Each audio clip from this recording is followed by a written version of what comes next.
Antes de chegar ao fim do nosso treinamento, eu preciso falar que tem mais coisa além do que a gente já falou, a gente já detalhou bastante o log de transação, mas tem, por exemplo, como que o log de transação interage com outros mecanismos do SQL Server. Então, estou falando aqui de mirroring, de database snapshot, de log shipping, de replicação transacional. Tudo isso trabalha relacionado com o log de transação. Agora, com esse entendimento a fundo de como o log de transação funciona, que a gente passou nesse treinamento, eu realmente acredito que vocês vão conseguir pegar muito rápido esses detalhes com cada uma dessas features do SQL Server. Essas que eu acabei de citar tem muito a ver com a parte de alta disponibilidade, então a gente tem esse cenário de alta disponibilidade que, claro, se eu estou falando de alta disponibilidade, eu estou falando de estar garantindo o meu serviço 24/7 funcionando o máximo próximo disso. E aí eu também tenho que garantir também que eu não vou ter perda de dados, e perda de dados a gente está trabalhando com o log de transação, tá? E também tem uma série de cenários de disaster recovery que a gente podia estar explorando, e provavelmente vou fazer isso em outro treinamento, que é a parte de que, gente? De pegar e ver assim, não, mas se eu tiver esse problema, como é que eu faço full diferencial, arquivo de log, restore point in time, não, perdi um arquivo no meio do caminho, como é que eu faço para esse tipo de coisa. Então a gente tem uma série de outros cenários para a parte de disaster recovery, que também vai estar intimamente ligada com o meu arquivo de log, porque é nele que a gente vai estar confiando para conseguir refazer nessas operações. Ficou fora da discussão também muitos outros tipos de log records, gente, o detalhamento de cada um desses log records. Então, assim, tem uma série de detalhes, que só o time de produto vai saber, mas a gente consegue, dando uma olhadinha no FNDB Log, já pegar algumas pistas de como SQL Server funciona. Então, mas a gente não consegue cobrir tudo aqui. Eu não mencionei sobre o Indirect Checkpoint, que é uma das novidades do SQL Server 2012, que permite que você tenha um controle mais fino desse processo de checkpoint, que a gente chama de rolling checkpoint, para cada um dos seus bancos de dados, e não só uma configuração geral para o seu SQL Server, que é o Recovery Interval. E a própria TempDB, que é um banco de dados que a gente também tem que tratar com muito carinho, ela tem algumas otimizações na parte de login, como, por exemplo, ela não precisa gravar a imagem no log record, a imagem para refazer a transação no caso de um recovery. Por quê? Porque na hora que você tem um recovery, a TempDB é destruída. Então não precisa de ter essa imagem. Então o log record lá ela tem algumas variações para ser mais eficiente. Ele só precisa guardar a imagem, por exemplo, anterior de um registro para conseguir fazer o rollback de uma transação, mas não o redo. Então tem uma série de outros detalhezinhos, outras coisas relacionadas com o Transaction Log. Tomara que você tenha gostado, você continue estudando muito sobre o Transaction Log, tem muita coisa ainda que dá para brincar com essa funcionalidade do SQL Server. Com isso, a gente conclui aquela agenda, estamos quase concluindo a agenda. A gente falou o que é log de transação, falamos das características, falamos de funcionamento interno do log de transação, foi onde a gente gastou mais tempo analisando log buffer, checkpoint, o que era o lazy writer, como é que ele fazia o flush, como é que funcionava, vimos isso com muito extended events. Então a gente gastou bastante tempo nessa parte de funcionamento. Depois a gente discutiu um pouquinho a parte de arquitetura física, os VLF, falando de fragmentação de VLF, o cuidado que a gente tem que ter. Vimos a demonstração de crescimento do SQL Server, como é que o SQL Server zera o arquivo de log.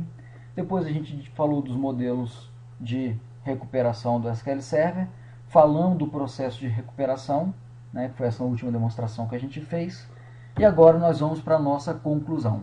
Gente, o log de transação é um dos componentes mais importantes do SQL Server, e a gente tem que dar o que, gente? Muita atenção para o log de transação.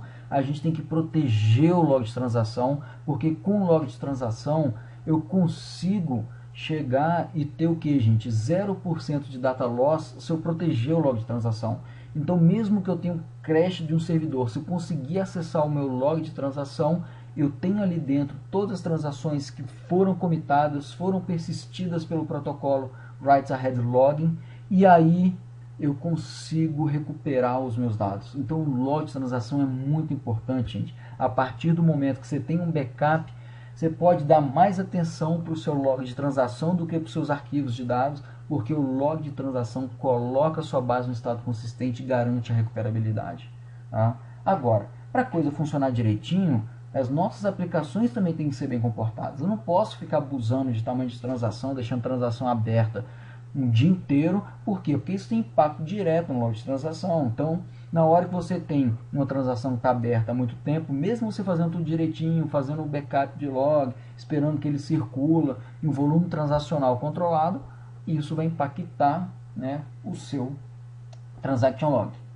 No fim das contas, o que eu espero de todos os ambientes é que você tenha o tamanho controlado do seu log de transação, né, de acordo com a frequência dos backups de log, e no fim das contas você tem que escolher bem o seu modelo de recuperação. Normalmente full é a escolha certa, porque eu quero proteger ao máximo os meus dados e a consistência do meu banco de dados. Agora pode ser que você tenha um cenário ou outro que não justifique estar com um modelo de recuperação full.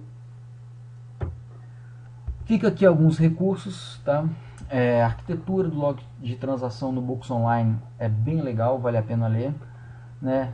2 white papers da Microsoft, um do SQL Server 2000 e outro do 2005, vale a pena ler, gente, SQL Server IO Basics. O outro é o link para aquele The Data Loading Performance Guide que eu mencionei para vocês, né, sobre como que a gente faz para ter operações minimamente logadas, né, quais são as condições, as regrinhas para o SQL Server fazer o uso do modo de recuperação multilogged. Fora isso, eu tenho, né, uma série de entradas a respeito de VLFs, então vocês dão uma olhadinha, né, a Kimberly Tripp já falou sobre VLF, fragmentação de VLF, tem uma entrada no SimpleTalk, o Paul Handel, né, destacou um bug interessante no SQL Server, né, o SQL Server, se você tentar crescer o log de transação em blocos que são múltiplos de 4 GB, tem um bug que ele não vai crescer o log de transação. Ele vai crescer um log de transação, se não me engano, em 1 MB. E aí, se você tentar de novo, ele cresce em 1 MB. Então, você teria que trabalhar com crescimentos que não estejam alinhados de 4 em 4 GB. Exatamente de 4 em 4 GB. Tá? Esse problema já foi corrigido no SQL Server 2012. Tá? Eles viram isso lá no SQL Server 2008. Então vale a pena dar uma olhada nesse blog post. Tem um blog post também do time de suporte da Microsoft, né? Que é um post do Bob Dorr falando da parte de I/O do SQL Server. Vale a pena ler, muito interessante esse post. E eu não posso deixar de mencionar, né? Porque SQL Skills é uma empresa que a gente respeita demais. O Paul Handel também gravou, inclusive eles anunciaram depois que a gente anunciou nosso treinamento on demand. Eles anunciaram que estariam publicando no Plural Site um treinamento de Login Recovery, e esse treinamento ele também ficou disponível esses dias. Tá? Um treinamento eu já dei uma olhada, não assisti ele inteiro ainda, peguei alguns módulozinhos, bati o olho, mas parece estar muito interessante também. E vindo da SQL Skills, gente, né, é sempre uma boa referência para vocês. No mais, se vocês tiverem alguma dúvida, gente, pode contactar a Nimbus, podem entrar em contato comigo, tá? Tá aí os meus contatos, Twitter, blog, e-mail, tá aí no site da Nimbus. Esse é um dos nossos treinamentos, a gente tem uma série de outros treinamentos, tem uma série de outros especialistas, gente. A Nimbus não é só o Luciano Moreira, né? Também a gente tem o Fabiano, tem o Gilberto, tem o Ivan, tem gente muito capacitada dentro da empresa, produzindo muito conteúdo legal. Então fica ligado, a gente está tentando fazer sempre o melhor, né, para os nossos clientes e para os nossos alunos. Então dá uma olhada, a gente tem muita coisa bacana lá para vocês. E com isso, eu gostaria de agradecer, né, a paciência de vocês que chegaram até aqui. Tomara que vocês tenham gostado bastante desse treinamento. Foi um prazer estar aqui e estar falando, né, durante essas horas sobre o log de transação. Eu espero que eu consiga colocar mais coisa ainda, não só nesse treinamento, mas em outros treinamentos, mais exemplos, e que vocês possam participar disso e estar colaborando e aprendendo sempre com a gente, porque eu estou aprendendo sempre demais com os meus alunos. Muito obrigado, até um próximo treinamento com a NIM.